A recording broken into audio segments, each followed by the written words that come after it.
This is a reading from the first chapter of 20 Chickens for a Saddle. Above the bush, the pink and orange street sky had faded to grey. Inside it was almost dark, and Grandpa, in his chair beneath the room's only window, caught the last of the light. He sat completely still, smiling at our confusion. His whisper had silenced the conversation. "Look who's joining us for drinks," he had said. But nothing had moved. The door remained closed, the cat curled peacefully on the sofa. No new sounds interrupted the soft ring of chirps, rustles, and faraway hunting barks. We waited for an explanation. He gave none. His gaze alternated between us and the ceiling. His body remained still. One hand clutched a small glass, full with an equal mixture of red wine and grape juice. The other lay on the armrest, long fingers digging into the worn velvet covers. Then a flicker near the ceiling, and a shadowy creature plunged out of the gloom. Just above his head, close enough to brush wisps of thin white hair, it stopped. A giant brown moth, suspended with an unsteady flutter. The moth, joined moments later by a second, began a jolting orbit of his head. Grandpa gave a satisfied grunt.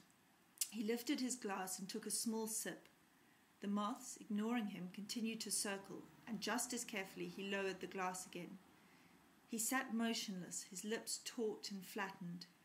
He hadn't swallowed, and as his eyes followed the moths, a drop of liquid grew at each corner of his mouth, pausing just before it was full enough to slide down his jaw. Suddenly, a dark butterfly shadow eclipsed his cheek. One of the moths, wings flat against his face, long proboscis reaching for the drops. The second moth descended on the opposite cheek. The first flapped away. It was magical and ridiculous, the ghostly, clumsy creatures taking off and settling again. Grandpa, until then so fiercely intimidating, looking like a gentle, badly painted clown. He smiled at those dowdy moths as if they were beloved pets, and only when they left, when the last traces of daylight had vanished and a paraffin lamp spluttered to life in the corner of the room, did he return his attention to his audience. "Nice trick, Ivor," said Dad, as the moths joined clouds of insects that appeared out of nowhere to dive-bomb the lamp. "But what these kids really want to see are snakes." "What do you say?" Grandpa leaned forward and cupped his hand behind his ear. His voice was high-pitched and sounded strange coming from such a tall, imposing man. Squeezed between Mum and the cat on the sofa, Damien and I stifled a laugh. Lulu didn't manage, giggled, and buried her head in Mum's lap. Dad repeated himself. "Hard to please, eh?" Grandpa fixed his gaze on each of us, half amused, half accusing. He turned back to Dad. "Keith," he said, pointing to a frayed brown armchair in the corner of the room, "show the kids what's under that chair." Dad raised an eyebrow and smiled, but didn't inquire further. He stood up and walked slowly towards the chair.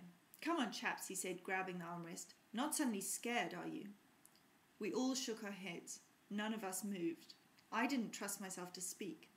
Desperate as I was to see snakes, after all Dad's stories about Grandpa Ivor's wild, laugh-in-the-face-of-danger life, the prospect of whatever lay beneath that chair in this strange house was suddenly terrifying. I turned to Granny Betty, who sat quietly at the end of the long sofa, stroking the cat with a bony hand. An amused smile flickered across her face, but she remained silent. "Go on," said Mum, smiling encouragingly. "Dad and Grandpa Ivor know what they're doing. This is what you've been waiting for." Grandpa glared at us. "Stand behind your father if you're scared," he bellowed. At least as scared of Grandpa's disapproval, Lulu, Damien and I reluctantly slid off the sofa and squatted behind Dad. With his legs as far back as possible, Dad leaned forward and began to pivot the chair slowly sideways. Holding our breath, poised to flee, we peered under the rising base. A black creature, a little smaller than my hand, crouched statue-like on the concrete floor.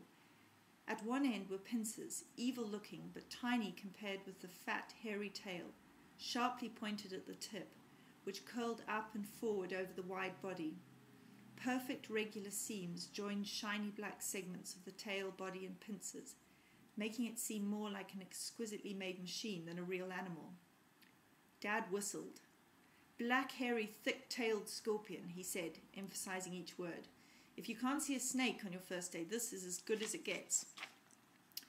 Could easily kill one of you chaps, added Grandpa, but the scorpion didn't seem to be in the mood for killing anyone. It took off with ungraceful speed, scuttling towards the wall where it disappeared under a bookcase. Dad offered to try and catch it, but Grandpa said there were so many in the house already that Dad should just leave the little bugger where he is.